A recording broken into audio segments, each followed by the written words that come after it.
हो गया।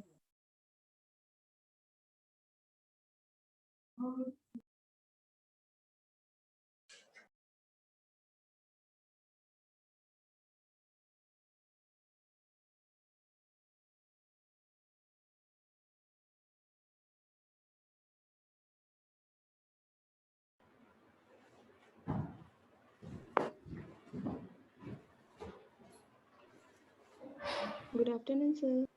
Good afternoon, sir. Good afternoon, sir. Good afternoon. Good afternoon, sir. Good afternoon. Good afternoon, sir. हाँ बच्चे good afternoon. इतना क्यों खुश हो रहे हो सर? इतने सारे बच्चे गुड आफ्टरनून बोलते तो खुश हो ही जाऊंगा ना। ए लो तकिया पकड़ो मम्मी।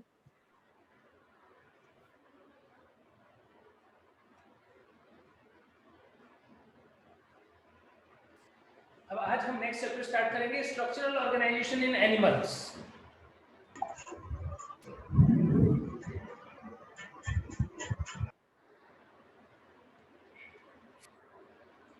देखो वैसे तो आसान चैप्टर है बट कुछ एग्जांपल्स हैं जो यहाँ पर इस चैप्टर में तुम्हें ध्यान रखने होंगे और वो तुम्हें काम आ जाएंगे जब तुम ह्यूमन फिजियोलॉजी पढ़ रहे होगे उस टाइम।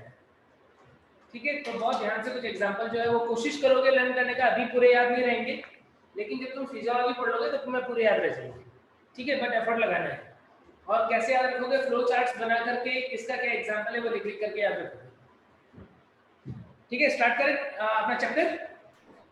सबसे पहले अब जैसे प्लांट में हमने स्ट्रक्चरल ऑर्गेनाइजेशन पढ़ा था तो प्लांट की मॉर्फोलॉजी पढ़ ली थी, प्लांट की एनाटॉमी पढ़ ली थी। बिल्कुल वैसे ही यहाँ पर भी जब हम स्ट्रक्चरल ऑर्गेनाइजेशन ऑफ एनिमल की बात कर रहे हैं तो एनिमल किंगडम चैप्टर हमने पढ़ा था जहाँ पर हमने देखा था कि ऑर्गेनिज्म के अंदर डिफरेंट लेवल ऑफ ऑर्गेनाइजेशन हो सकता है। सेलुलर लेवल, पहले ए सेलुलर, फिर सेलुलर लेवल, फिर टिश्यू, फिर ऑर्गन सिस्टम, ऐसे डिफरेंट लेवल के होते हैं। ठीक है, तो कैसे सेल से टिश्यू बनता है, टिश्यू से ऑर्गन से ऑर्गन सिस्टम बनता है, ये सारी बातें जानते हो? ये तो कई बार हमने लेवल ऑफ ऑर्गेनाइजेशन की बात की है ना कि सेल से टिश्यू बना, टिश्यू से ऑर्गन से ऑर्गन सिस्टम। Yes, sir. ठीक है, तो यहाँ पर हम स्ट्रक्चरल ऑर्गेनाइजेशन में टिश्यू जो है वहां से हम स्टार्ट करेंगे। सेल तो हम अलग से चैप्टर पढ़ेंगे, तो यहाँ पर फिर से हम टिश्यू से स्टार्ट करेंगे। हालांकि टिश्यू के बारे में तुमने प्लांट में भी पढ़ लिया है। Hello sir. तो तुम्हें जूलॉजी में पढ़ाते हैं और बॉटनी में पढ़ाते हैं तो यहाँ पर तुम्हें बेनिफिट होता है कि वो कांसेप्ट जो कॉमन है दोनों में। Hello sir. हाँ बच्चे बोलो बच्चे पहले। सर एक क्वेश्चन करना चाहती हूँ। हाँ बोलो। सर एक क्वेश्चन करना चाहती हूँ सर, ये द्विलिंगी और एक लिंगाश्रयी एक ही होता है क्या? दोनों का मीनिंग एक ही होता है क्या? देखो प्लांट के केस में, स्पेसिफिकली प्लांट के केस में दोनों का मीनिंग अलग अलग होता है। क्यों अलग अलग होता है? देखो द्विलिंगी प्लांट बोलना एक अलग बात है और द्विलिंगी पुष्प बोलना एक अलग बात है। बायसेक्सुअल प्लांट और बायसेक्सुअल फ्लावर ये दो अलग अलग चीजें हैं। तो एक प्लांट ऐसा है जैसे चाइना रोज है, चाइना रोज एक द्विलिंगी प्लांट है भाई। जो चाइना रोज है मतलब गुड़हल जो है वो एक द्विलिंगी प्लांट है। चाइना रोज जो है उसका पुष्प द्विलिंगी है, लेकिन चाइना रोज को हम द्विलिंगाश्रय नहीं बोल सकते, मोनेशियस नहीं बोल सकते उसको, क्योंकि जो मोनेशियस टर्म यूज होता है या डायोशियस टर्म यूज होता है ये उस कंडीशन के लिए होता है जहां पर फ्लावर यूनिसेक्सुअल होता है। आई बात समझ में? समझ गए क्या? Yes sir. ठीक है, तो सर लेकिन मीनिंग तो एनिमल के सर ब्लैक बोर्ड में डायग्राम बना के बता दो ना। अरे बच्चे हाँ सर। कुछ स्पेशल बताऊंगा क्या? ये प्लांट है, इसके अंदर एक ऐसा फ्लावर, ये फ्लावर कैसा है? बाइसेक्सुअल। इंग्लिश में लिखूंगा तो समझ आएगा। Bisexual flower. प्लांट कैसा है? प्लांट भी बाइसेक्सुअल प्लांट। एक कंडीशन तो ये है। एक कंडीशन क्या है? एक ही प्लांट के ऊपर दो टाइप के फ्लावर, एक फ्लावर ये यहाँ पर, दूसरा फ्लावर अब ये फ्लावर कैसा है? यूनिसेक्सुअल फ्लावर है। यूनिसेक्सुअल फ्लावर है। प्लांट कैसा है? बाइसेक्सुअल है। इस प्लांट को हम क्या बोलेंगे? मोनेशियस या द्विलिंगाश्रय। ये मोनेशियस प्लांट है, ये मोनेशियस प्लांट नहीं। आगे बात समझ में? इस प्लांट को मोनेशियस या डायशियस नहीं बोलेंगे, एक लिंगाश्रय या द्विलिंगाश्रय बोलना इसके लिए ठीक नहीं है, नहीं बोलेंगे। क्या बोलेंगे? द्विलिंगी प्लांट, द्विलिंगी पुष्प। लेकिन यहां पर क्या बोलेंगे कि द्विलिंगी प्लांट है लेकिन यूनिसेक्सुअल मेल फीमेल दोनों फ्लावर्स के ऊपर प्रेजेंट है, इसलिए इसे हम क्या बोल देंगे? मोनेशियस बोल देंगे या द्विलिंगाश्रयी बोल देंगे। समझ गए क्या आप? बोलो ना सर। ये बाइसेक्सुअल वाले को डायसियस प्लांट क्यों नहीं बोले हम? डायोशियस, डायोशियस का मतलब तो बिल्कुल ही अलग होता है। डायोशियस का मतलब तो होता है कि एक प्लांट के ऊपर सिर्फ मेल फ्लावर होगा और दूसरे प्लांट के ऊपर सिर्फ फीमेल फ्लावर होगा। ये दो अलग-अलग प्लांट हैं। यूनिसेक्सुअल फ्लावर यहाँ पर भी है, यूनिसेक्सुअल फ्लावर यहाँ पर भी है, लेकिन मेल और फीमेल फ्लावर जो है वो अलग-अलग है। अब इसे क्या बोलेंगे? ये एक प्लांट है, ये दूसरा प्लांट है, तो इसे बोल देंगे यूनिसेक्सुअल प्लांट। इसका फ्लावर भी कैसा है? Unisexual flower. ये भी ऐसा ही है और ये भी ऐसा ही है। इस टाइप के जो प्लांट होंगे उन्हें क्या बोलोगे? अब एक प्लांट के ऊपर एक ही सेक्स है ना, एक प्लांट के ऊपर एक ही सेक्स है, दो अलग-अलग प्लांट के ऊपर मेल और फीमेल है, तो क्या बोलोगे इसको? डायोशियस प्लांट या फिर एक लिंगाश्रयी पादप। एक लिंग को आश्रय दे रहा है एक लिंगाश्रय। समझ गए क्या? सर मोनोशियस प्लांट है, वो स्वपरागण को रोकता है लेकिन जाति परागण को नहीं रोक पाता ना। बिल्कुल सही, क्योंकि यहाँ पर देखो हाँ, परागण तो हो नहीं सकता, लेकिन क्या हो सकता है? सजात पुष्पी परागण हो सकता है। और ये डायोसियस वाला दोनों को रोकता है। दोनों और को रोकेगा। क्यों? क्योंकि यहाँ पर तो यहाँ से यहाँ जाएगा तो क्या होगा? क्रॉस पॉलिनेशन होगा। हाँ, पर परागण हो जाएगा। आगे बात सुन रहे हैं? सर हाँ बच्चे। हेलो सर, ये नारियल और जो क्या बोलते हैं कुकुर बिट्स होता है, उसके लिए तो हम लोग दोनों को जो एक मोनेशियस लिंगाश्रयी ये होते हैं वो। कोकोनट और मेज जो है वो ये वाले कैटेगरी में। मोनेशियस ऐसे पुष्प होते हैं तो मेल फीमेल दोनों अलग-अलग। सर लेकिन इसमें ना एक लिंगाश्रयी और द्विलिंगी को एक ही मतलब दोनों का मीनिंग एक ही है, ऐसे करके दिया है। नहीं, दोनों का मीनिंग एक ही है। एक ही प्लांट बायसेक्सुअल भी होगा, वो मोनेशियस भी हो सकता है। बायसेक्सुअल ऐसा भी हो सकता है, लेकिन यदि कोई मोनेशियस प्लांट है तो वो बायसेक्सुअल जरूर से होगा। ऐसा बोल सकता हूं कि सभी मोनेशियस प्लांट बायसेक्सुअल होते हैं, सही बात है, लेकिन सभी बायसेक्सुअल प्लांट मोनेशियस होते हैं, गलत बात है। समझ गए क्या? देख लो ना। Okay sir, thank you. हाँ ठीक है। सर एक क्वेश्चन सेंड क्यों देखिए ना। ओके ठीक।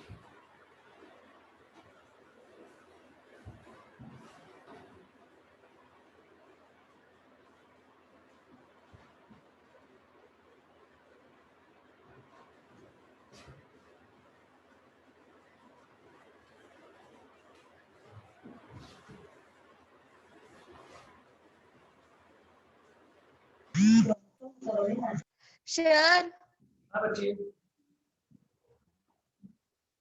सर क्या बोलते हैं, एक और क्वेश्चन पारितंत्र से एक एनसीईआरटी का लाइन पूछना चाह रही हूँ।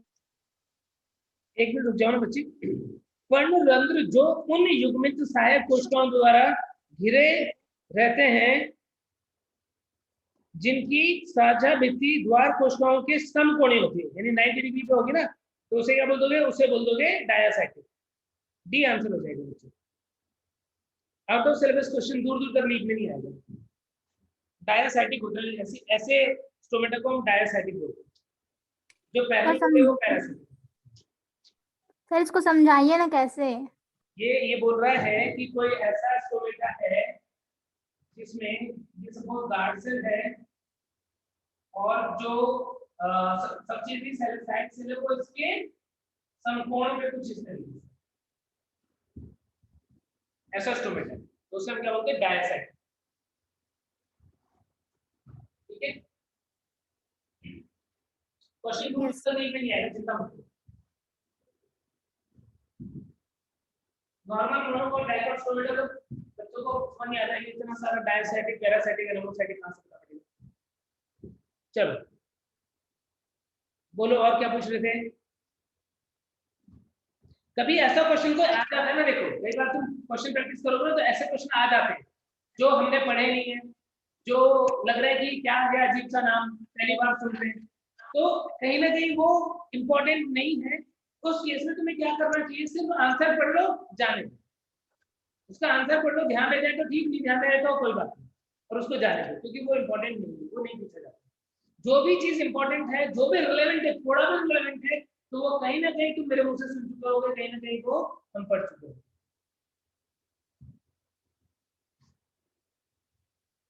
और बोलो बच्चे।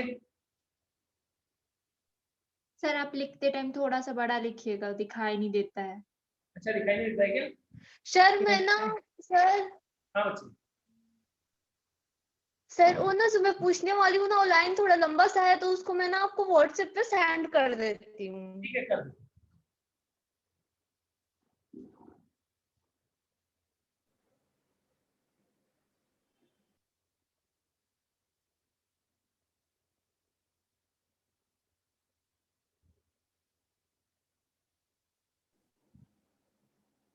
Hello sir. हाँ बच्चे। सर ये उभय फ्लोएमी क्या होता है? क्या होता है उभय फ्लोएमी? हाँ जिसके दोनों साइड फ्लोएम हो। उभय फ्लोएमी का मतलब जिसके दोनों साइड फ्लोएम हो, यानी जैसे मान लो ऐसा कोई समान पूल है, मस्कुलर बंडल है, जिसके अंदर यहाँ पे साइड है, बीच में इधर भी फ्लोएम है और इधर भी फ्लोएम है, क्या बोलोगे उभय फ्लोएमी। कुकर बिट्स के अंदर सोलिड एसिड मेंबर्स के अंदर ऐसा होता है।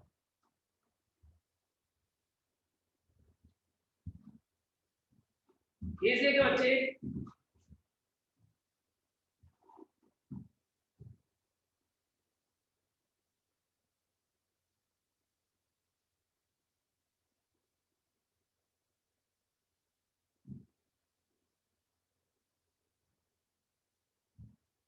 तुमने पूरा कौन सा इसमें क्या कहां पर दिक्कत आ रही है? पारिस्थितिक तंत्र की शब्दावली में हरे पादप को उत्पादक कहा जाता है, ये वाला क्या? कौन सा पैराग्राफ नहीं आ रहा बच्चे समझ में, ये तो बताओ। सर ये जो लिखा है ना, पारिस्थितिक तंत्र उष्मागतिकी के दूसरे नियम से अवमुक्त नहीं है। हाँ मतलब थर्मोडायनामिक्स का सेकंड लॉ जो है वो इसके ऊपर भी लगता है। क्या है थर्मोडायनामिक्स का सेकंड लॉ?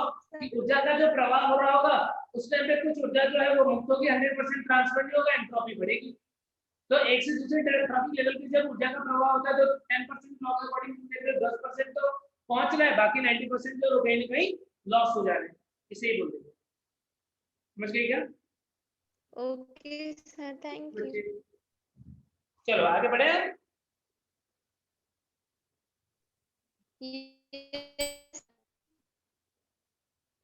चलो ऊतक टिश्यू, टिश्यू की डेफिनेशन बिल्कुल वही जो हमने एनाटॉमी पढ़ते टाइम पढ़ी थी। क्या?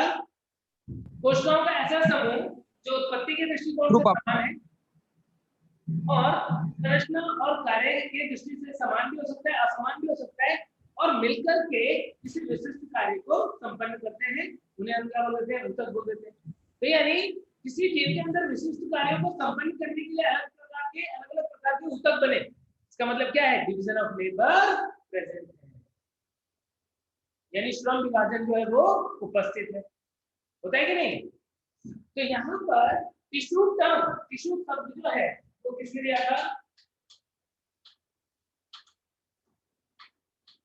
अब टिश्यू टर्म जो है उसमें तो हमने पढ़ा था क्या कि एनग्रू ने दिया भाई, एनाटॉमी में हमने प्लांट के अंदर क्या पढ़ा? एनग्रू ने टिश्यू वर्ड दिया था, उसी को बाइचेट ने एनिमल के लिए, एनिमल के लिए टिश्यू टर्म जो है वो बाइचेट ने दिया था। और father of histology, father of histology कौन है पता है क्या? ये जो उनको हम फादर ऑफ हिस्टोलॉजी बोलते हैं।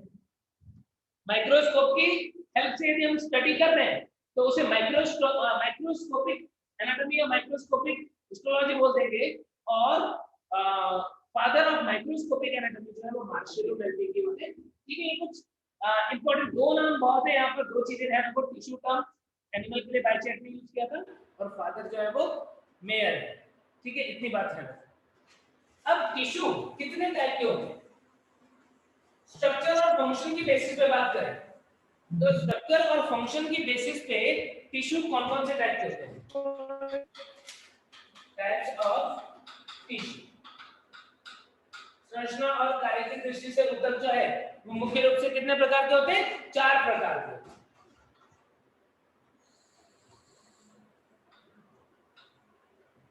कौन-कौन से हैं वो 4 प्रकार के उत्तर? Connective tissue, epithelium tissue, Yes, epithelium tissue, connective tissue, muscular tissue, क्या होता है? muscular tissue and nervous tissue. और होता है nervous tissue। Very good। Hindi में क्या बोलते हैं बता सकते हो क्या? epithelium tissue को हिंदी में बोलते हो उपकला ऊतक। कनेक्टिव टिश्यू को क्या बोलते हो? संयोजी ऊतक, संयोजी ऊतक। मस्कुलर टिश्यू को पेशीय ऊतक और तंत्रिका ऊतक। नर्वस टिश्यू को तंत्रिका। तो ये 4 प्रकार के ऊतक किस किस बेसिस पे? इनकी संरचना और कार्य की बेसिस पे। क्या है इनका कार्य की बात कर ही लेते ना कि एपिथेलियम टिश्यू जो है इसका फंक्शन क्या है? Sir covering main. यस, क्या करते हैं? अंगों के ऊपर कवरिंग बनाता है, यानी form the covering of organ and body part.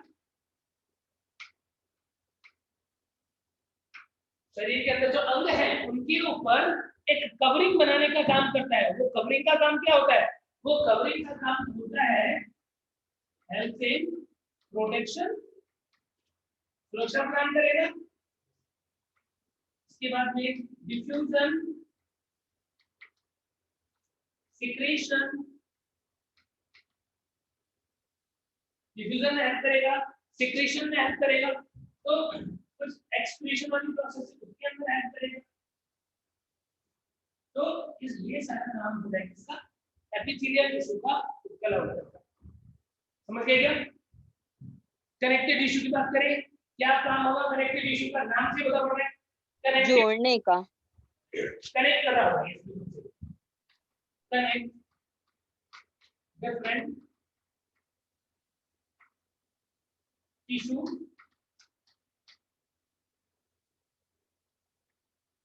और ऑर्गन।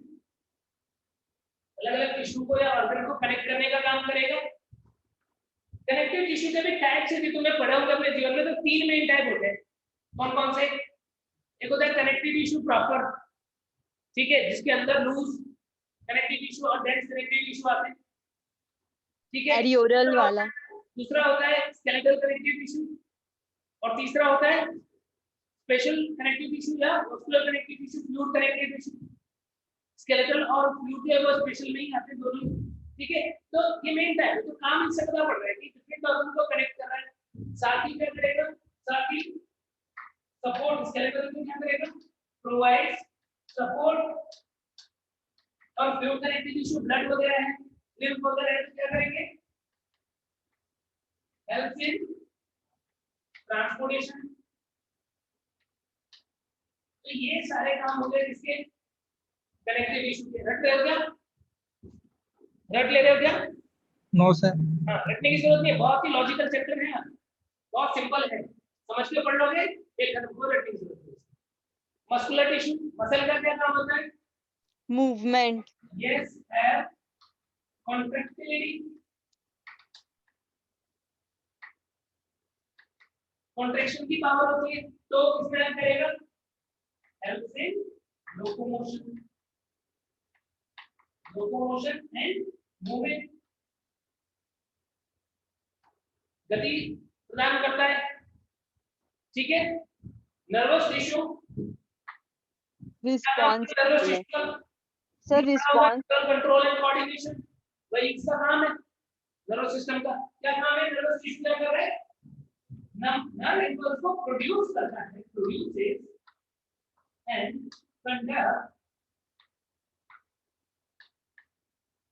नर्व इम्पल्सेस,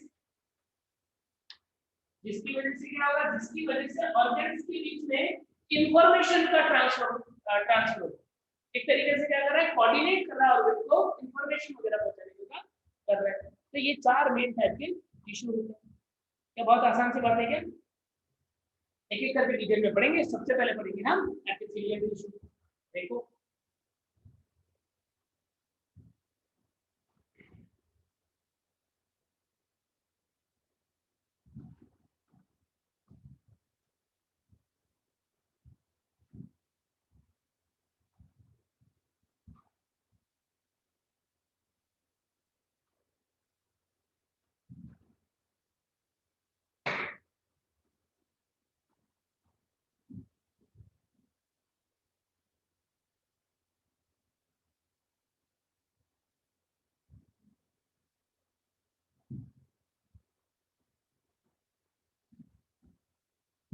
देखो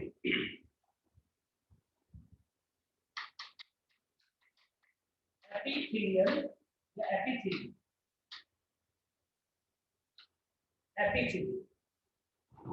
एपिथेलियम वर्ड जो है वो दिया था रूश, हालांकि साइंटिस्ट के नेम इतने कुछ पूछे नहीं जाते नहीं। एपिथेलियम अब नाम से पता पड़ गया ये टिश्यू कैसा है। एपी, एपी वर्ड का मतलब क्या होता है?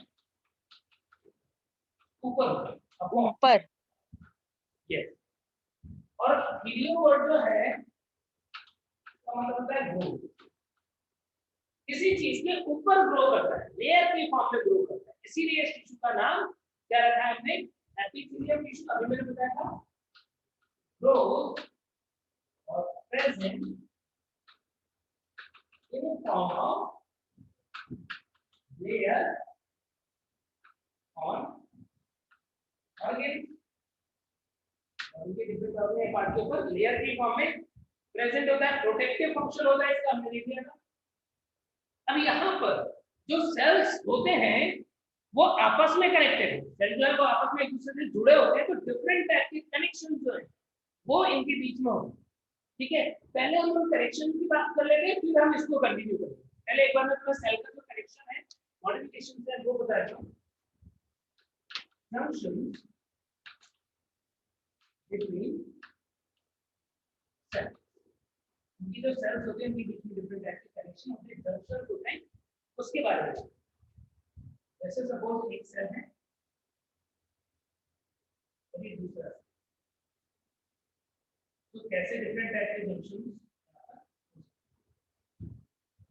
ऐसा हो सकता है कि कुछ जगहों पर कुछ प्रोटीन कॉम्प्लेक्स की हेल्प से ये एक दूसरे से ऐसे भयानक चिपक जाए कि कुछ और चीजों को ट्रांसफर ही ना हो, चिपक गए, दोनों मेम्ब्रेन चिपक गए, और इनको चिपकाने में हेल्प करते हैं कौन?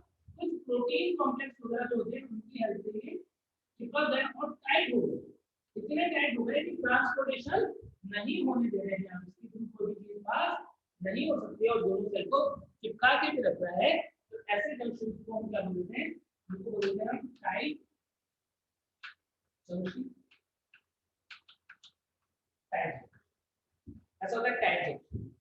कई बार हम क्या देखेंगे कि कुछ ऐसा जंक्शन बन गया जिससे दो सेल के बीच में ट्रांसपोर्टेशन हो सकता है। तो यहाँ पर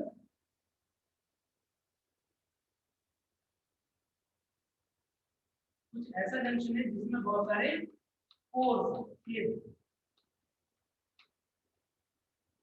जिसके थ्रू सब्सटेंस जो है वो ट्रांसफर हो सकते हैं। या तो मैं और भी सिंपल तरीके से बना देता हूँ, तो ऐसा मान लो कि मेम्ब्रेन है ना, के बीच में से गैप, प्रोटीन के अंश बनेंगे, पोर, प्रोटीन ही बना रहा हूँ, सीधे गैप बना दे रहा हूँ। मैं देख रहा हूँ यहाँ से चीजें जो है वो इजीली ट्रांसफर हो, ऐसा जो जंक्शन होगा ऐसे क्या बोलोगे, इसे बोलोगे गैप जंक्शन।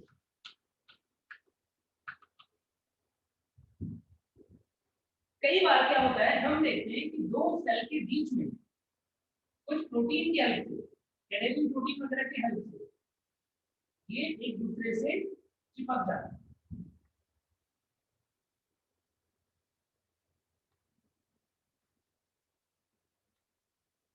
कुछ ऐसे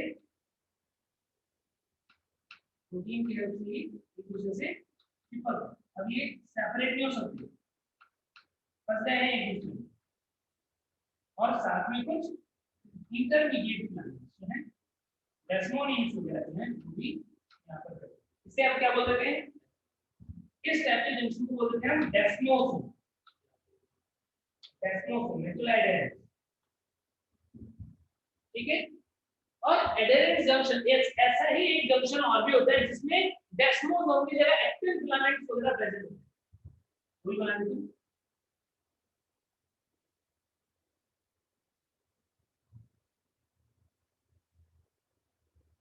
कुछ ऐसा ही होता है, लेकिन इनके बीच में एक्टिन फिलामेंट, यहाँ पर तो फिलामेंट होंगे,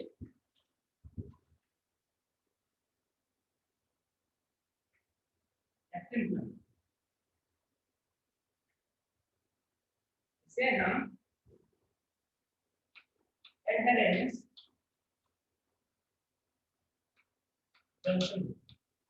सर ये अब जंक्शन लिखा है, इसको संधि बोलेंगे ना? क्या हो बच्चे, हिंदी में इसको संधि बोलेंगे ना, जंक्शन हाँ को? जंक्शन को बोलेंगे संधि, ठीक है। इनके नाम इंग्लिश में है ना, हिंदी में मैंने कहीं पढ़ा भी नहीं था अलग से कोई नाम, ठीक है। तो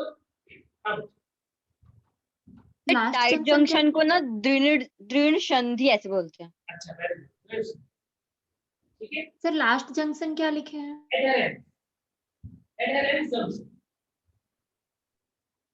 और इस लास्ट वाले को ना अंतराली करके कुछ बोलते हैं। अंतराली तो इंटरडिजिटेशन होगा, वो भी एक बना देना, और ये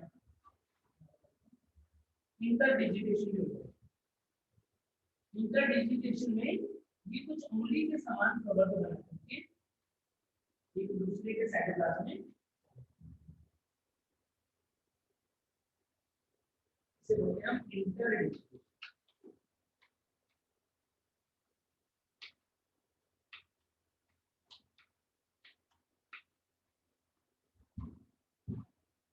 तो दो कोशिका जो एक दूसरे से जुड़ी हुई हैं, उनके अंदर ऐसे डिफरेंट टाइप के जंक्शन हो सकते हैं।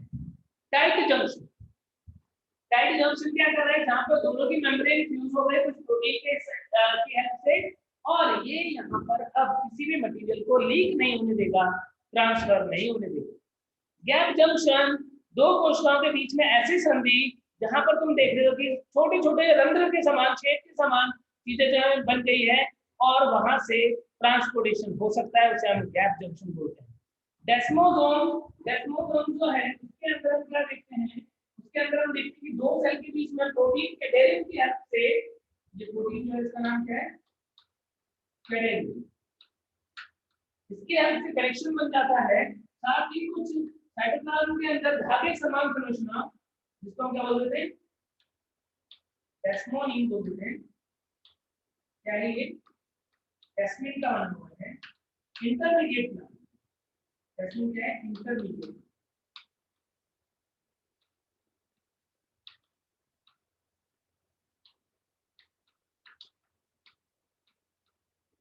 तो इसकी हेल्प से कनेक्शन बन जाता है, उसे हम बोल देते हैं डेस्मोसोम्स।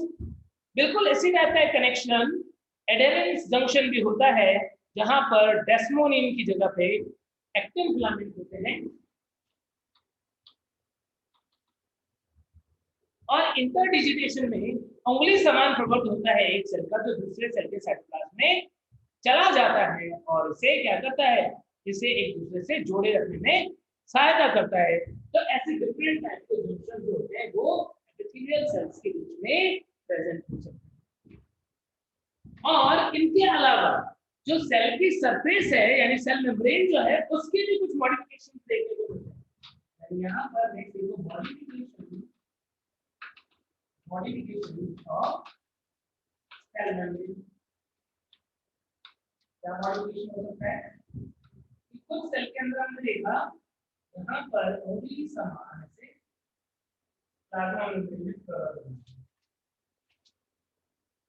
कुछ इस तरह से। इन प्रवर्तकों को क्या बोलते हैं? इनको बोलते हैं हम माइक्रो सूक्ष्माणु। सूक्ष्माणु। ये माइक्रोविलाई एग्जैक्टली कर क्या रहे हैं? सर सरफेस एरिया को बढ़ा रहा है। यस, सरफेस एरिया को बढ़ा रहे हैं। तो जहां पर चीजों का अवशोषण करना होगा, श्रवण करना होगा, वहां पर ये माइक्रोविलाई जो है वो हेल्प करेंगे। क्या माइक्रोविलाई भी सीलिया की तरह इधर उधर घूमते हैं क्या, मूवमेंट करते हैं क्या? नो सर, सीलिया बस करता है, ये नहीं करता मूवमेंट। ठीक है, तो माइक्रोविलाई जो है वो मूवमेंट नहीं करता। ठीक है, देन इसके बाद यदि हम बात करें सीलिया की, तो कुछ सेल्स में तुम क्या देखोगे?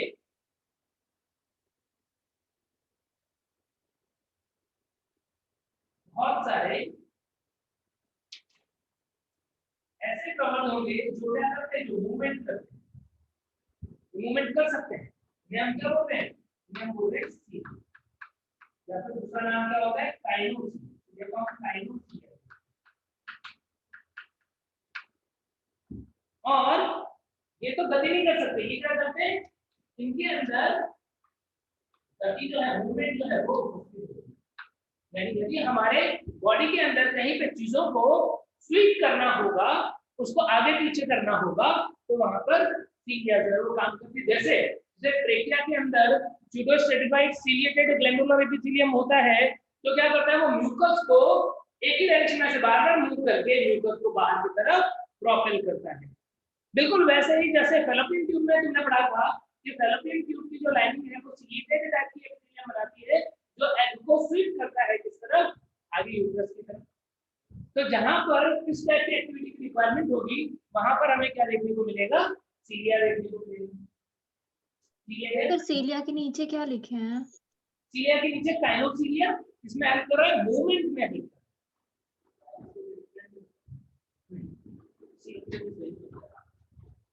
देन इसके बाद में नेक्स्ट देखो स्टीरियोसीलिया। स्टीरियोसीलिया जो होता है वो मेम्ब्रेन का ऐसा प्रवर्त है जिसके अंदर एक्सोनियम नहीं है। यहाँ पर तो क्या होता है, इसके अंदर एक्सोनियम उपस्थित है। सेल में हम पढ़ेंगे, इसके अंदर बहुत सारे माइक्रोट्यूब्यूल्स का एक्सोनियम होता है। रिलेटिव स्ट्रक्चर हम वीडियो में पढ़ेंगे सेल वाले चैप्टर में।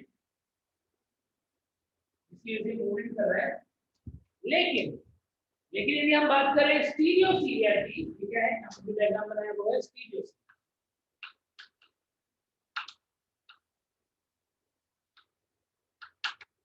तो स्टीरियोसीलिया जो है वो क्या कर रहा है, वो इस सेल के अंदर जगह बढ़ा रहा है ताकि कुछ एक्यूमुलेट कर पाए, कुछ स्टोर कर पाए। तो एपिडिडाइमिस के अंदर जहां पर हम देखते हैं अधिप्रेशन के अंदर या वास डेफरेंस के अंदर स्पर्म्स जो है उनको स्टोर करना है, तो वहां पर क्या होगा? स्टीरियोसीलिया प्रेजेंट होगा एपिडिडाइमिस में। ये कहां पर होंगे? माइक्रोविलाई। हमारी इंटेस्टाइन वगैरह में माइक्रोविलाई होंगे, नेफ्रॉन की बेसिटी में माइक्रोविलाई होंगे, फैलोपियन ट्यूब के अंदर, रेस्पिरेटरी ट्रैक्ट के अंदर क्या होंगे? काइनोसीलिया होंगे। और स्टीरियोसीलिया जो है वो एपिडिडाइमिस में होगा या फिर वास डेफरेंस जो है उसके अंदर होगा। ठीक है, क्लियर हो गई बात इतनी?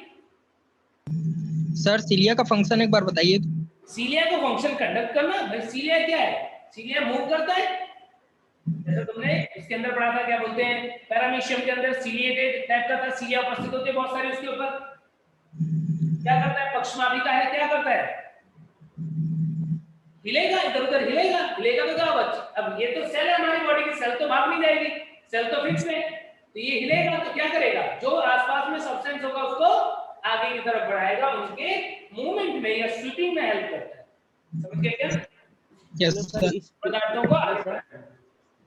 सर स्टीरियोसीलिया कहाँ पाएगी? स्टीरियोसीलिया एपिडिडाइमिस अधिवृषण में होगा और जो वास डेफरेंस है उसके अंदर होगा। दो जगह पे। क्या बात है, क्लियर हो गई सब बच्चों को इतनी? Okay sir. तो ये देखना मॉडिफिकेशंस क्या है मेम्ब्रेन के और जंक्शन कौन से होते हैं उनके नाम बोलो बच्चे बोलो। सर जो सर जो लास्ट में लिखे हो ना इंटरडिक्टेशन में वो होता है क्या, टोनोफिलामेंट आपस में जो जोड़ता है वो? नहीं नहीं, टोनो फिलामेंट इसको बोलते हैं डेस्मोनिम्स को। डेस्मोनिम्स को टोनो फिलामेंट बोलते हैं। अच्छा हाँ।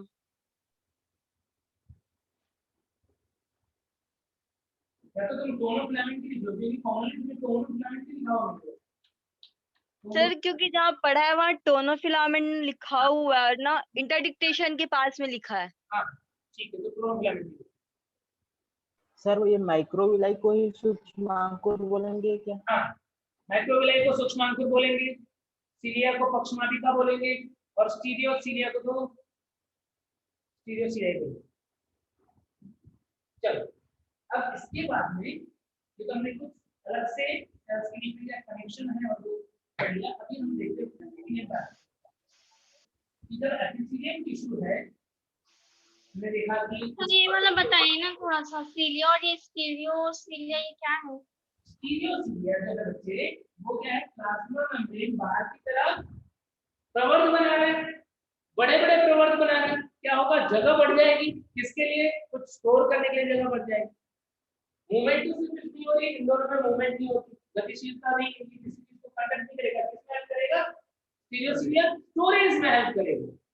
तो स्पर्म्स वगैरह को स्टोर करना होता है एपिथेलियम में, तो वहां पे स्टीरियो सीलिया को हेल्प करता है। समझ गए?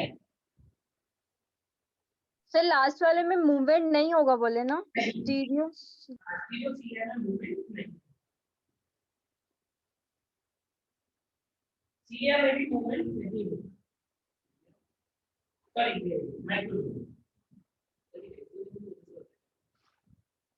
देखो हाँ, मूवमेंट जो होता है, तुम सीलिया फ्लैजिला के बारे में पढ़ोगे तो तुम्हें पता पड़ जाएगा। सीलिया फ्लैजिला की स्ट्रक्चर कुछ ऐसी होती है कि वो वहां पर डायनिंग या मायोसिन जैसे कुछ प्रोटीन्स होते हैं जो इनके प्रोटोफिलामेंट्स को आपस में कनेक्ट करता है और छोड़ सकता है। तो उसकी वजह से जब भी कॉन्ट्रैक्शन होता है तो उसमें मूवमेंट होती है, वो मैं तुम्हें बताऊंगा सेल वाले। ठीक है, यहाँ पर अब आगे देखते हैं कि एपिथेलियल टिश्यू जो है, हमने बोला कि किसी चीज पे ग्रो कर रहा है, किसके ऊपर ग्रो करता है एग्जैक्टली हम देखते हैं। तो ये बेसमेंट मेम्ब्रेन के ऊपर ग्रो करता है, बेसमेंट मेम्ब्रेन या बेसल लैमिना। तो क्या होता है, सपोज ये एपिथेलियल,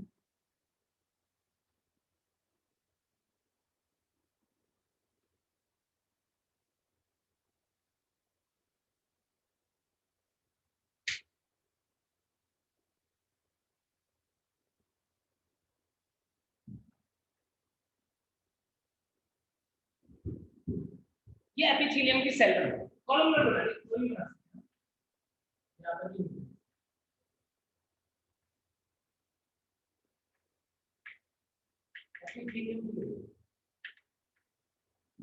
किसके ऊपर प्रेजेंट है, नीचे क्या मान लो, नीचे है करेक्ट कनेक्टिविटी।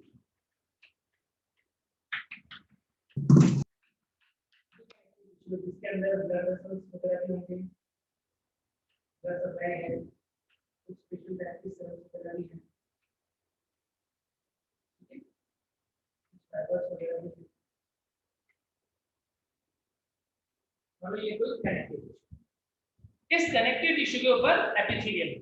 तो अब एपिथेलियम जो है उसके अंदर दो लेयर होंगी, कौन कौन सी लेयर होगी, बेसल लैमिना और फाइब्रस लैमिना। यहाँ पर दो बात,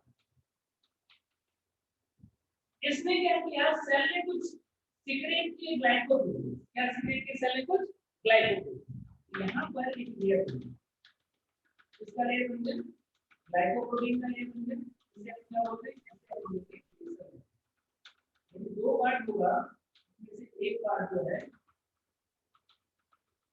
वो इसने बनाया, वो बनाया है सुपर वाली एपिथेलियम में, इसने इसका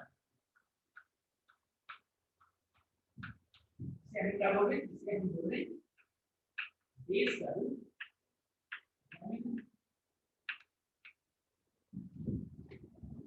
और नीचे वाला पार्ट जो है वो कनेक्टिव टिश्यू, इसमें यहाँ पर कुछ सीक्रेट, क्या क्या सीक्रेट है, मैट्रिक्स, और इस मैट्रिक्स के अंदर म्यूको फाइबर, मैट्रिक्स और मैट्रिक्स के अंदर कुछ फाइबर वगैरह भी, मैट्रिक्स भी और फाइबर भी। ये क्या हो जाएगा, ये टाइटली कनेक्ट हो जाएगा, नेक्स्ट हो जाएगा, जिससे जिस टिश्यू को ग्रो कर रहे हैं ग्रो कर रहे हैं। दो लेयर बन गए, दो लेयर।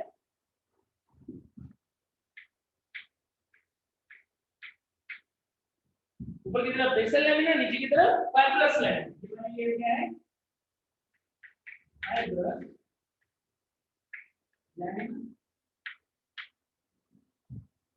बेसल लैमिना और फाइब्रस लैमिना, इन दोनों को मिला करके हम क्या बोल देते हैं, बेस लैमिना।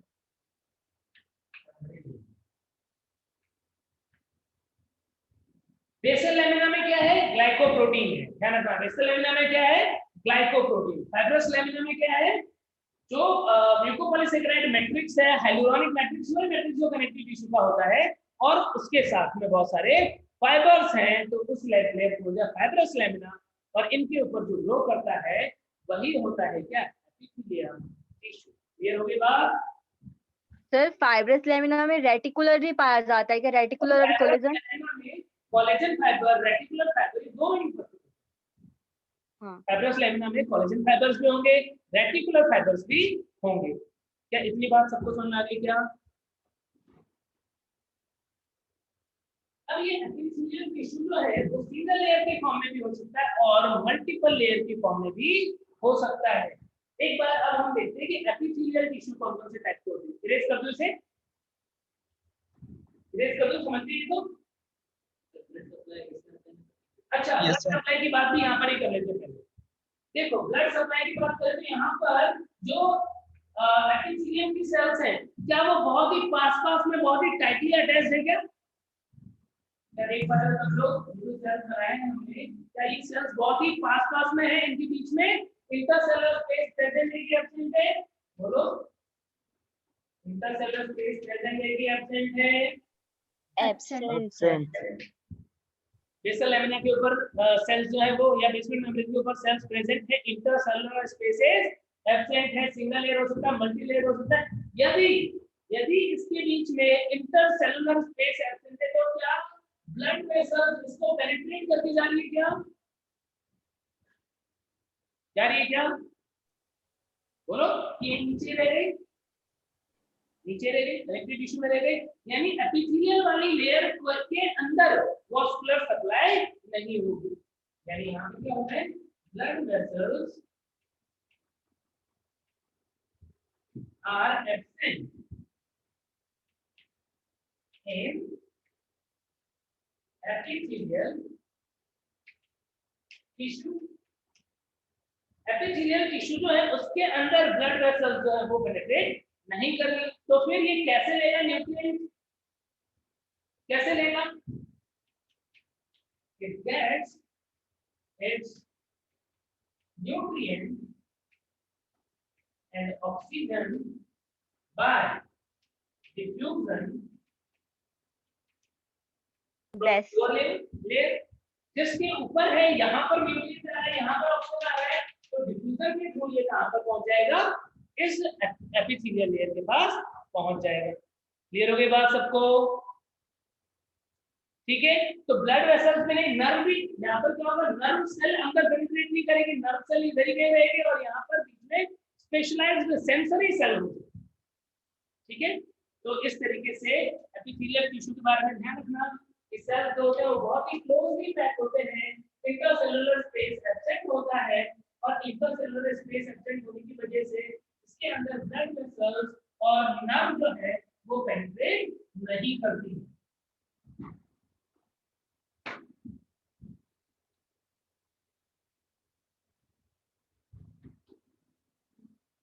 अब देखो एपिथेलियल टिश्यू के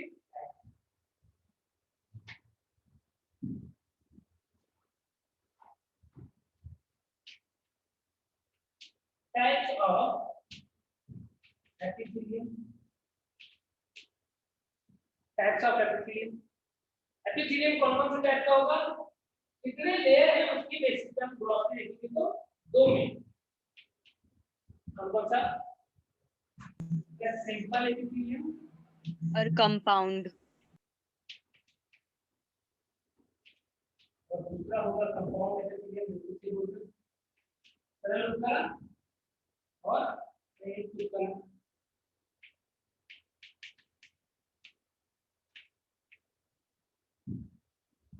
अब सिंपल एपिथेलियम में क्या होगा, क्या है खास बात,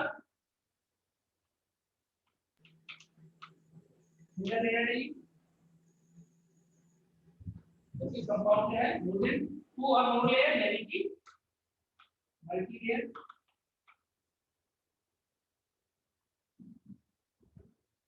इसको फर्दर एरिया में डिवाइड करो सिंपल एपिथेलियम, तो इसकी क्या क्या टाइप हो सकते हैं, सिंपल से स्क्वैमस, सिंपल स्क्वैमस एपिथेलियम, और क्या हो सकता है, simple cuboidal, yes cuboidal, tubelight होगा तो क्यूबॉइडल एपिथेलियम, घनत्व उपकरण, then columnar, columnar epithelium,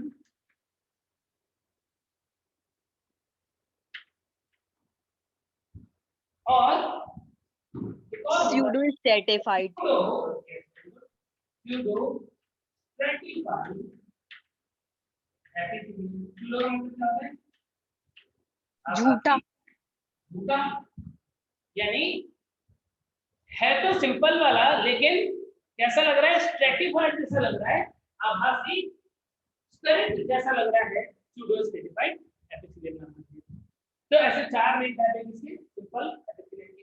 compound epithelium को यदि हम देखें तो इसे ग्रॉसली 2 टाइप में डिवाइड करते हैं। कौन-कौन से वो 2 टाइप बोलो, stratified, ट्रांजिशनल एपिथेलियम,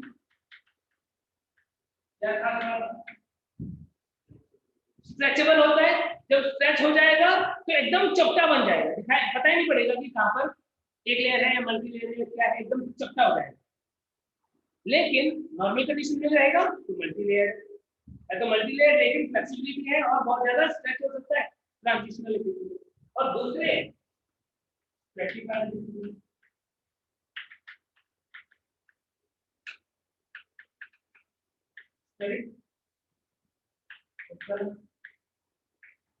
अब स्ट्रेटिफाइड एपिथेलियम में भी मल्टीपल लेयर है, लेकिन सबसे बाहर वाली लेयर कैसी है, उसकी बेसिस पे 4 टाइप का होता है क्या, सर 3 टाइप का होता है, 3 टाइप होता है। 4 टाइप में डिवाइड करोगे तो कॉलमनर में ही जो सीरिएटेड वाला होगा उसे एक रखना पड़ेगा, मेनली 3 में डिवाइड करना होगा, सबसे ज्यादा 4 पड़ेंगे। और कौन सा, stratified squamous, squamous epithelium, then stratified cuboidal epithelium and stratified columnar। columnar,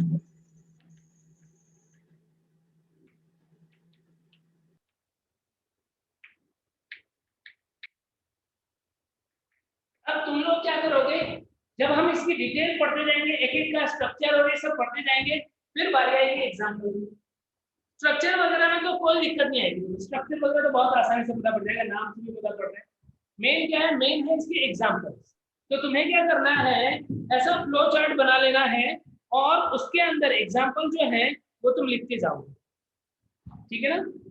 जैसे तुमने ये फ्लो चार्ट ये बना लिया एक चार्ट जैसा, इसके क्या एग्जांपल है यहाँ पे लिख दे, इसके क्या एग्जांपल है यहाँ पे लिख दे, तो एक जगह लिखा हुआ रहेगा ना तो तुम्हारी समस्या का समाधान हो जाएगा, ठीक है। चलो एक एक करके डिटेल में लिख दे सब। सर हाँ सर सिंपल एपिथेलियम में स्पेशलाइज्ड वाला भी तो लेते हैं ना, कौन सा वाला, स्पेशलाइज्ड जिसमें जर्मिनल, ग्लैंडुलर, पिगमेंट ऐसा करके डिवाइड करते हैं उसको। अच्छा, जर्मिनल है वो क्या है, सिंपल क्यूबॉइडल है, क्यूबॉइडल होता है वो तो, वो क्या है, रेटिना के अंदर जो क्यूबॉइडल एपिथेलियम है उसमें पिगमेंट्स है तो उसको हम पिगमेंटेड बोलेंगे। तो अलग से हम स्पेशलाइज लेने की हमें जरूरत नहीं है, इसके साथ में हम उसको डिस्क्राइब करते जाएंगे क्योंकि मेनली वो इन्हीं के टाइप्स, समझ गए। हाँ सर। चलो सबसे पहले डिटेल में देखते हैं सिंपल स्क्वामस।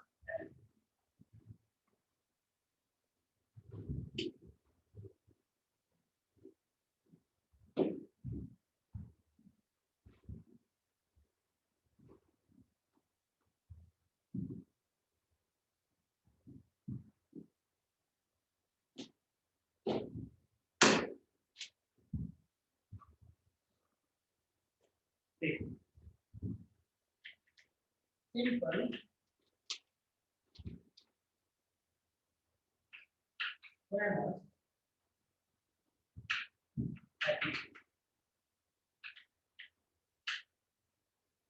सिंपल का मतलब एकल पट्टी है इसीलिए। अगेन अब इसकी स्ट्रक्चर जब हम देखेंगे तो क्या होगा इसका एक्सपेरिमेंट में फिर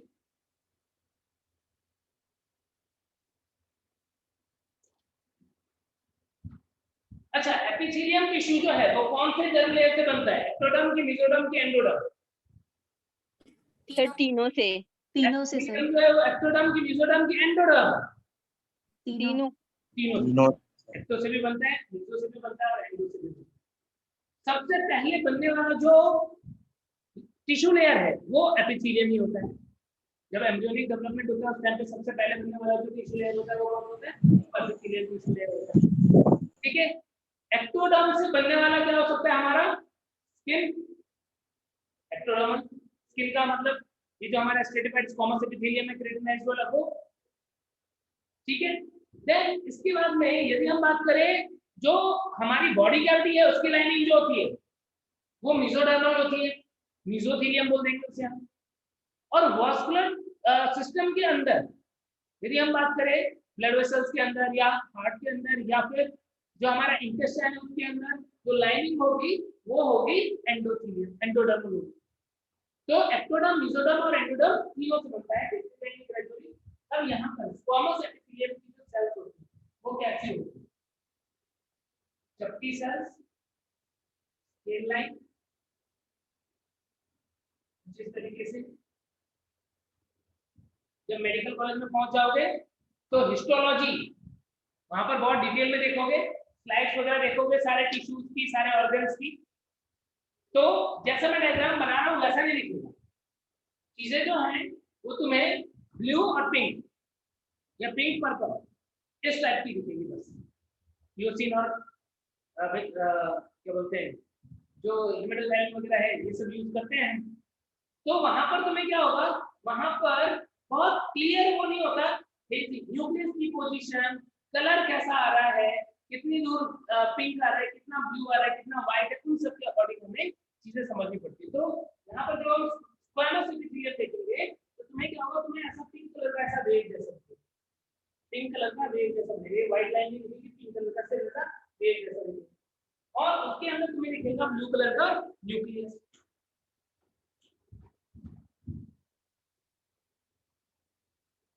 जिस तरीके से ऐसा बिल्कुल ऐसे ही क्या ये क्या है, ये है बेसमेंट मेम्ब्रेन, ये क्या है स्क्वामस सेल्स, ये क्या है इसका न्यूक्लियस। तो इस टाइप का एपिथेलियम जो होता है उसे हम बोलते हैं सिंपल स्क्वामस एपिथेलियम। मान लो कि डायग्राम मैंने बनाया है इसका ब्लड वेसल्स की जो इनरमोस्ट लाइन होगी, क्या तुम्हें ये वेव जैसा दिखता है? क्या बोलते हैं इसको? टेसेलेटेड एपिथेलियम। स्क्वामस एपिथेलियम को हम टेसेलेटेड एपिथेलियम बोलते हैं। क्यों? क्योंकि ये हमें तरंग के समान दिखाई देता है। क्या क्या होता है, एकल परतीय होता है, फ्लैट सेल्स का बना हुआ होता है, कई बार हमें तरंगित अपीयरेंस दिखती है। यदि ये तो हमने देखा साइड से क्रॉस सेक्शन में, यदि हम इसको फ्रंट से देखें तो हमें ये कैसा दिखेगा, तो हमें ये दिखेगा जैसा इस साइड में डायग्राम किया हुआ है तो कुछ इस तरीके से। तो ये है इसका बेसमेंट मेम्ब्रेन और सेल्स कैसे लिखेंगे? सेल्स हमें लिखेंगे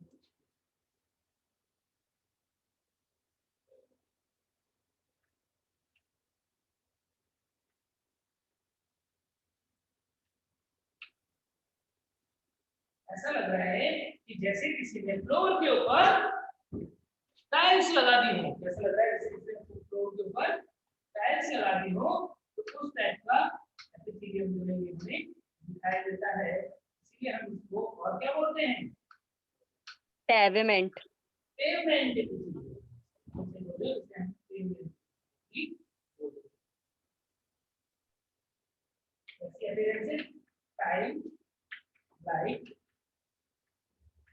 appearance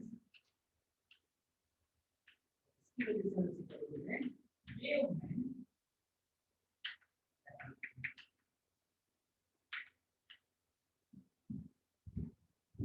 कोशिकाएं जो है वो कैसी हैं? वो चपटी है, स्केल के समान है, यानी शंख के समान है, और इनकी अरेंजमेंट जो है वो बेसल लेमिना के ऊपर, बेसमेंट मेम्ब्रेन के ऊपर टाइल के समान होती है, इसलिए हम इसे पेवमेंट एपिथेलियम बोलते हैं।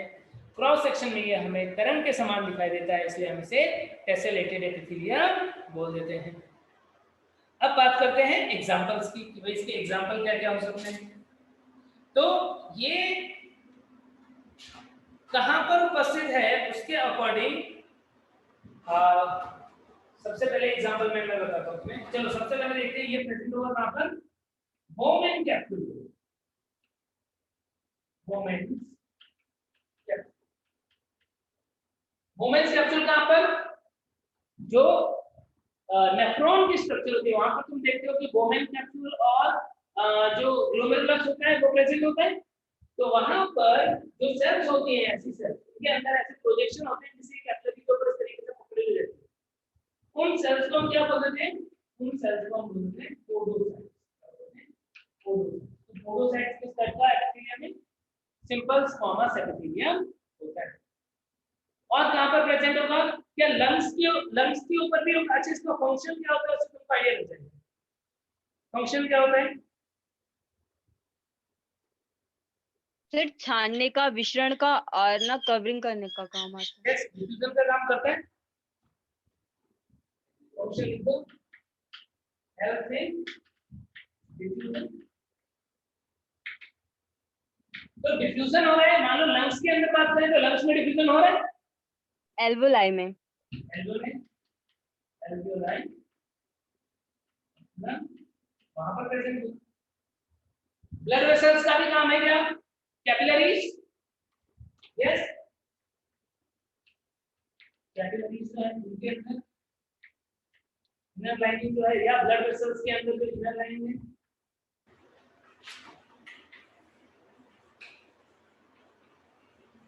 ऐसे होगी, ऐसी होगी, ठीक है, वहां पर प्रेजेंट होते हैं। देन बॉडी कैविटी को लाइन करता है, बॉडी कैविटी को लाइन करता है ये। तो बॉडी कैविटी के अंदर क्या होता है? देखो, जैसे हमारी बॉडी के अंदर तीन कैविटीज को देख रहे हैं हम। सबसे पहले मान लो लंग की बात करते हैं। लंग,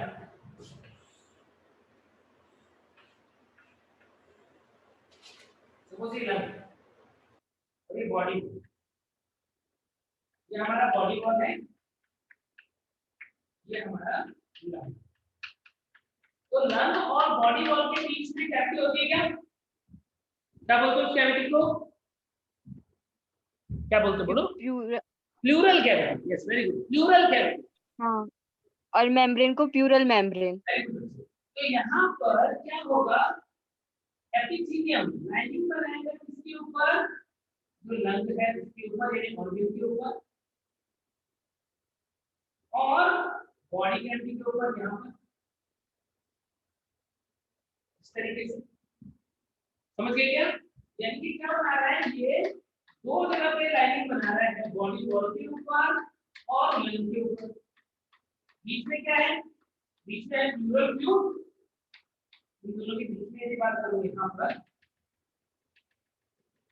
क्या है? प्लूरल ट्यूब इस तरीके से। तो जो पेरिफेरी में होता है, यानी बॉडी वॉल में होता है, उसे बोलते हैं पैराइटल प्लूरा। क्या बोलते हैं? पैराइटल फ्लूरा। और जो अंदर होता है उसे क्या बोलते हैं? उसे बोलते हैं विसरल फ्लूरा। पैरेटल फ्लूरा और विसरल फ्लूरा क्या है ये दोनों के दोनों? सिंपल समझ गए क्या? तो पैरेटल फ्लूरा और विसरल फ्लूरा मेसोडर्मल है ये। मेसोडर्म बॉडी कैविटी को लाइन करते। पढ़ा है तुमने यूसिलोमेट कंडीशन, याद करो क्या पढ़ा था? यूसिलोमेट कंडीशन क्या थी बोलो? यूसिलोमेट सर हिंदी में बोलो ना। सत्यदेह गुहा। सत्यदेह गुहा क्या होता है? यूसिलोमेट कंडीशन सत्यदेह गुहा क्या होता है? बीच में पैचेस रहते हैं सर, मेसोडर्म का। नहीं पैचेस वाला चाहिए। मेसोडर्म हाँ वो पाटन से बनता है। अरे यूसिलोमेट कंडीशन ही पढ़ी लिखा है। एसिलोमेट जिसमें बॉडी कैविटी नहीं होती है, सूडोसिलोमेट जिसमें बॉडी कैविटी जो है वो प्रेजेंट है बट स्कैटर्ड पाउच की फॉर्म में है, कंप्लीटली मेसोडर्म लाइन नहीं होती है।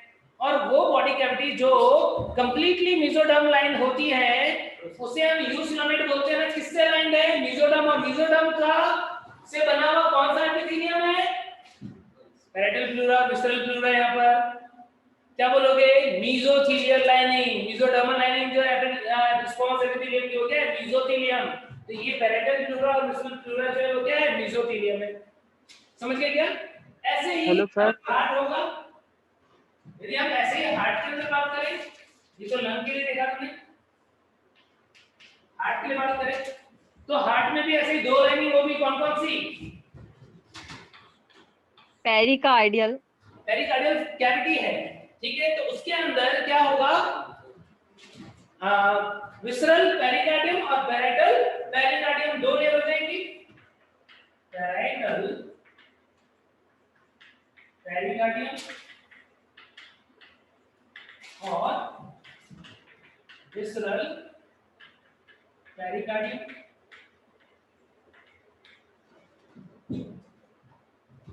ऐसे ही बॉडी के अंदर जो इंटेस्टाइन वाला पार्ट है, जो हमारा इंटेस्टाइन वाला पार्ट है, वहां पर भी होगा ऐसे ही। सिरोसा में होता है वो तो। मेसोडर्मल है ये भी। इंटेस्टाइन वाला पार्ट है, वहां पर भी दो लाइन। कौन कौन सी? Parietal peritoneum and visceral peritoneum. ये सारा का सारा क्या है? ये सारा का सारा सिंपल स्क्वामस एपिथेलियम का बना हुआ है जो कि मेसोडर्मल होता है। सर सारा मेसोथेलियम। हाँ बच्चे। सर पेरिटोनियम को ही सिरोसा लेयर बोलते हैं क्या? पेरिटोनियम को हम क्या बोलेंगे? Serosa. Yes serosa. Serosa. Yes. Hello sir. Hello sir. हाँ सर विसरल फ्लोरा और पेरिशियल फ्लोरा समझ नहीं आ रहा स्ट्रक्चर सर। विसरल का मतलब समझ लो ऑर्गन। विसरा जो है वो ऑर्गन है। विसरा का मतलब ऑर्गन, ठीक है। तो ऑर्गन के ऊपर जो होगा वो विसरल वाला, और जो वो बॉडी वाला होगा वो पेरिटोनियम वाला। एक बार और डायग्राम से। हेलो सर, इसका स्ट्रक्चर कैसे रहेगा? इसका स्ट्रक्चर तो अभी जो बनाया था ये बताया बिल्कुल।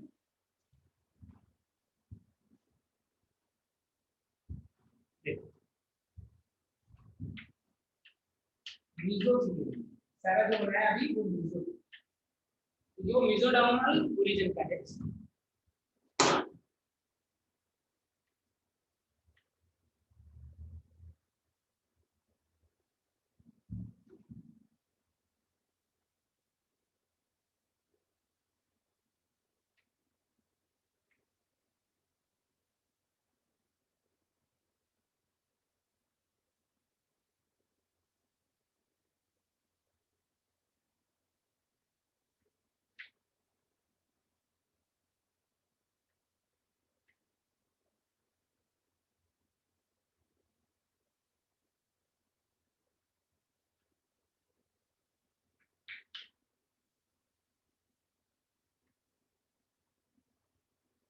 देखो बॉडी के अंदर मैंने तीन ऑर्गन बनाए हैं, दिख रहा है सबको? अब मैं तुम्हें क्या बोल रहा हूँ, मैं तुम्हें बोल रहा हूँ कि बॉडी कैविटी के अंदर ये है। अब क्या है, हर ऑर्गन के पास में कैविटी है। ये वाली कैविटी जो है इसका नाम क्या है? ड्यूरल कैविटी। हार्ट के पास में जो कैविटी है उसका नाम क्या है? पेरिकार्डियल कैविटी और स्पेस।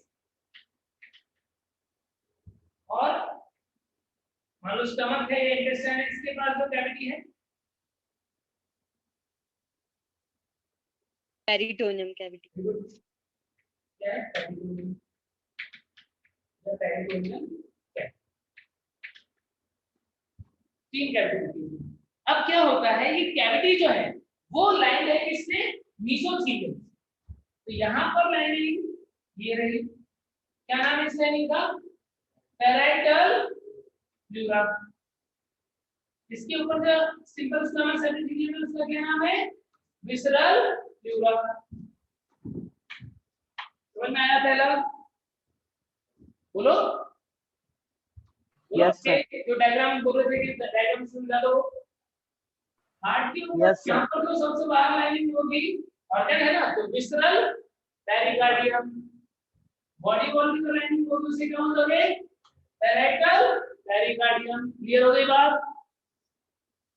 Yes sir. अब स्टमक इंटेस्टाइन इनके ऊपर जो होगी उसको क्या बोलोगे? Visceral peritoneum. पेरिटोनियम कैविटी है ना, और बॉडी वॉल के ऊपर होगी उसको क्या बोलोगे? Parietal peritoneum. क्या अब क्लियर हो गई बात?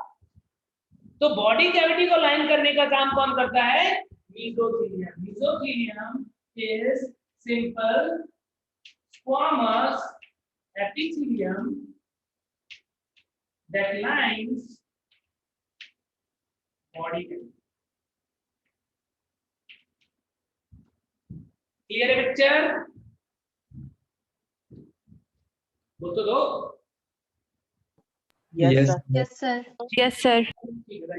देन अब इसके बाद में यदि हम बात करें, जैसे अपन मीसोथीलियम की बात की, वैसे ही एक सिंपल स्क्वामस एपिथेलियम है जिसको बोलते हैं हम एंडोथीलियम। क्या एंडोथीलियम नाम से कुछ पता पड़ रहा है ओरिजिन कहां से होगा? सर रक्त वाहिनी। मीसोथीलियम का ओरिजिन कहां से था? मीसोडर्म से। एंडोथीलियम का ओरिजिन कहां से होगा? एंडोडर्म से। एंडोडर्म।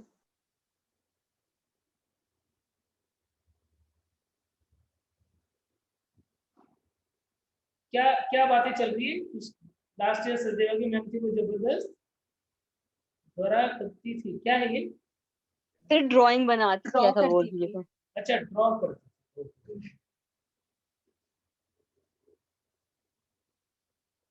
ओके।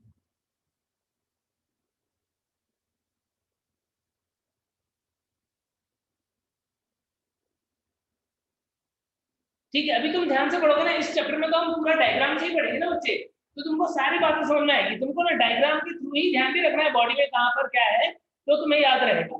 यदि हम इसमें डायग्राम भी बनाए थ्योरेटिकल पढ़ेंगे तो ना तो ये चैप्टर तुम्हें समझ आएगा, फिर रटने का नहीं रहेगा। ठीक है ना? तो डायग्राम जरूर से ढंग से ड्रॉ करके तुम्हें भी पढ़ना है, और मैं भी तुम्हें हर एक चीज को डायग्राम के थ्रू ड्रॉ करके सही से बताऊंगा, ताकि तुम्हें आइडिया रहे, पूरा माइंड में पिक्चर ही बन जाए कि अच्छा हमारा हार्ट का है, हमारा लंग का है, हमारा इंटेस्टाइन का है, कहां पर पेरिटोनियल कैविटी है, कहां पे पेरिकार्डियल है, कहां पे प्लूरल कैविटी है, और किस तरीके से एपिथेलियल लाइनिंग है। एंडोथीलियम तो नाम से पता पड़ रहा है, जैसे मीसोथीलियम मीसोडर्मल ओरिजिन का था, वैसे ही एंडोथीलियम एंडोडर्मल ओरिजिन का होगा, एंडोडर्मिस से बना होगा। और ये कहां पर प्रेजेंट होता है? जैसे हार्ट के बाहर की तरफ तो हमने पेरिकार्डियल कैविटी बताया, भाई हार्ट जो है हमारा उसके अंदर भी तो कैविटी है, होता है कि नहीं? जैसे मान लो ये वाला पार्ट है, तो यहाँ पर भी तो एपिथेलियम होगी इस जगह पे, अंदर की तरफ, होगा कि नहीं? और दिन की इनर लाइनिंग भी तो बनाएगा। तो ये जो इनर लाइनिंग है ये भी क्या होती है? ये भी सिंपल स्क्वामस एपिथेलियम होती है, एंडोडर्मल होती है। तो इसे हम क्या बोलेंगे? इसे हम एंडोथीलियम बोलेंगे। तो एंडोथीलियम कहां पर प्रेजेंट है? Inner most lining of heart and blood vessel. तो हार्ट और ब्लड वेसल्स की जो इनरमोस्ट लाइनिंग होगी उसे हम क्या बोल देते हैं, उसे हम एंडोथेलियम बोल देते हैं। क्या है, सिंपल स्क्वेमस एपिथेलियम है, जिसे हम फैसिनेटेड एपिथेलियम भी बोलते हैं। क्लियर हो गई बात? अब नेक्स्ट देखो सिंपल क्यूबॉइडल एपिथेलियम। क्या सारे एग्जांपल ध्यान दे देंगे सब बच्चों को? Yes sir. Yes. तो अब देखो सिंपल क्यूबॉइडल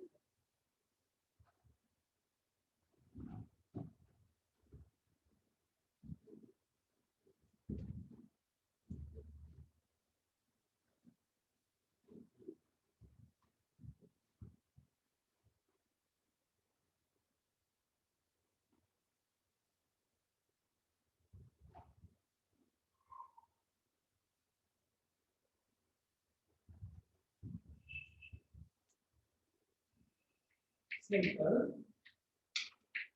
cuboidal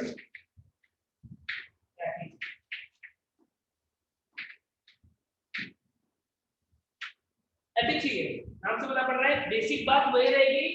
कौन सी बेसिक बात? बेसमेंट मेम्ब्रेन होगा, बिल्कुल ऐसा ही जैसा अभी पढ़े थे। और इसके ऊपर जो सेल्स होंगी वो कैसी होंगी? ट्यूब लाइक होंगी। इनका लेंथ और विड्थ, हाइट और विड्थ जो है वो एक बराबर होगा इस तरीके से। न्यूक्लियस जो है उसकी पोजीशन क्या होगी? न्यूक्लियस होगा सेंटर में, कुछ इस तरीके से। Simple cuboidal epithelium. इस सिंपल क्यूबॉइडल एपिथेलियम के अंदर बहुत सारे वेरिएशंस भी मिल सकते हैं, टाइप्स भी मिल सकते हैं। कैसे? जब हम देखें किसके ऊपर ये वाली सरफेस पे माइक्रोविलाई बन गई, सीलिया बन गई, या ये सिक्रेशन करने लगा, तो ऐसे अलग अलग टाइप का भी ये हो सकता है। तो यहाँ पर अभी क्या दिख रहा है तुम्हें? अभी तुम्हें दिख रहा है ट्यूब लाइक सेल्स, इसका न्यूक्लियस है ये, इसका बेसमेंट है।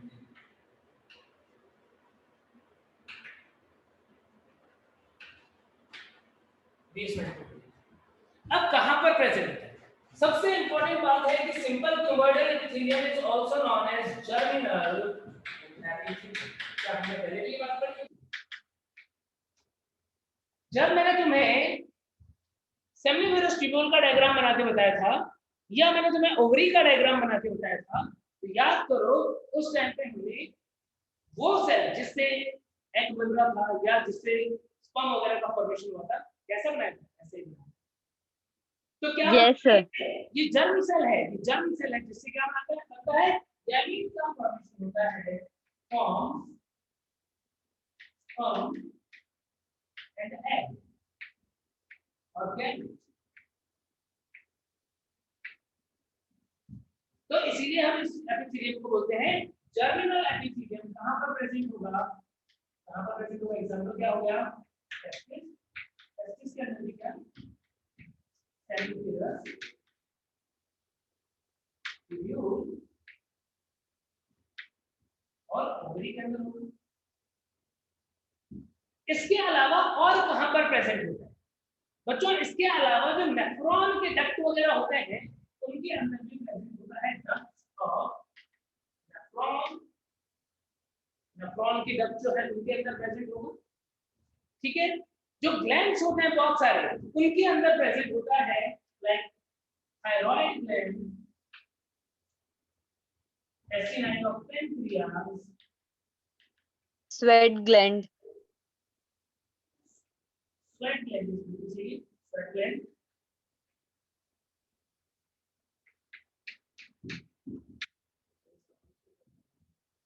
इसका मेन फंक्शन क्या है? देखो यहाँ पर तुम एग्जांपल देखिए, ये थायराइड पढ़ा तुमने, पहले नेफ्रॉन पढ़ा तुमने, एक एग्जांपल पढ़ा तुमने नेफ्रॉन। तो नेफ्रॉन में क्या काम करेगा? बोलो फंक्शन क्या हो जाएगा? हेल्प से नेफ्रॉन में क्या काम होता है? स्त्रावण का एक्सक्रीशन। नेफ्रॉन में एक्सक्रीशन होता है। ये ग्लैंड्स वगैरह क्या वो क्या करते हैं? सिक्रीशन। ठीक है, और नेफ्रॉन में यूजुअली चीजें एब्जॉर्ब भी होती है, एब्जॉर्प्शन एटसेट्रा। डक्ट का मतलब क्या होता है, देखो जैसे मान लो हमने यहाँ पर बात की स्वेट ग्लैंड की, तो स्वेट ग्लैंड के अंदर मान लो सपोज थोड़ा सा पार्ट नहीं बनाया स्वेट ग्लैंड का, तो यहाँ पर cuboidal cells, sir cuboidal cells ने सीक्रेशन दिया और यहाँ से वो सीक्रेशन जो है वो डक्ट के थ्रू बाहर आएगा। हालांकि डक्ट के अंदर, इनकी डक्ट के अंदर सिंपल क्यूबॉइडल एपिथेलियम नहीं होता, स्ट्रेटिफाइड वाला होता है, ठीक है। तो लेकिन डक्ट का काम होता है जो एक्सोक्राइन ग्लैंड है उनकी सीक्रेशन को क्या करना, बाहर निकालना, ठीक है। तो यहाँ पर हाँ बच्चे बोलिए। Sir what have you written before pancreas? Pancreas acini, ACINI, acini का मतलब होता है छोटे छोटे गोले, छोटे छोटे गोले। एसिनाइन का मतलब होता है पेंक्रियास से एसिनाइन यदि मैं बनाऊं तो क्रॉस सेक्शन में तुम्हें कुछ ऐसा दिख रहा होगा, क्यूबॉइडल सेल्स होंगे कुछ इस तरह से। ये है एसिनाइन ऑफ पेंक्रियास, इसके अंदर क्यूबॉइडल सेल्स प्रेजेंट होती है और क्या करती है, सिक्रेशन बनाती है, ठीक है। तो इन जगहों पर होगी। उसके अलावा अपना क्लास का टाइम हो गया है, चलो इसके बाद में इनके जो मॉडिफिकेशन है ब्रश बॉर्डर, क्यूबॉइडल एपिथेलियम क्या होता है, CAK क्या होता है, सब कवर करेंगे नेक्स्ट लेक्चर में। कितना तुम लोग सर साइड प्लीज स्क्रीनशॉट लेना। हाँ, ठीक है। चलो इसके बाद में पढ़ते हैं next. Thank you. Okay Okay. Bye bye sir. Okay बच्चे bye bye. Good night sir. हाँ गुड नाइट बच्चे।